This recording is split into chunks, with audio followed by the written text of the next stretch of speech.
মুসলমানরা আছেন যারা ঈমান ভঙ্গের কারণ জানেন না, তার ঈমানের সাথে কি যায় না সেটা তিনি জানেন না। অনেক প্রবাসী ভাইরা আছেন যাদের হাতে আমি চুড়ি দেখি, এমনকি নামাজ পড়েন এমন ভাইকেও আমি দেখি যে তার হাতে বিভিন্ন রকমের চুড়ি, অনেকের হাতে বিভিন্ন রকমের সুতা বাঁধা।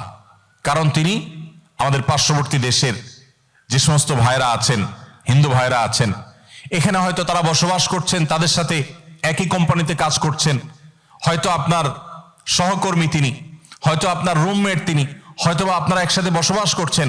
তার হাতে সুতো দেখে আপনি আপনার হাতেও সুতো বাঁধছেন, তার হাতে চুড়ি দেখে আপনার হাতে আপনি চুড়ি ধারণ করছেন।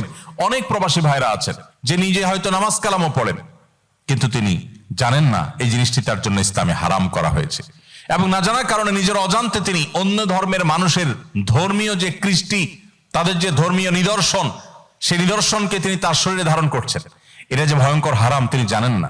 এরকম অনেক কাজ আছে যে কাজগুলো আমাদের না জানার কারণে আমরা করতে পারি না। এই জন্য এই ধরনের পরিবেশে আপনার ঈমানকে বাঁচাবার জন্য, আপনার আইডেন্টিটিকে রক্ষা করবার জন্য আপনাকে ইসলামের বেসিক নলেজ অর্জন করতে হবে, মৌলিক ইলম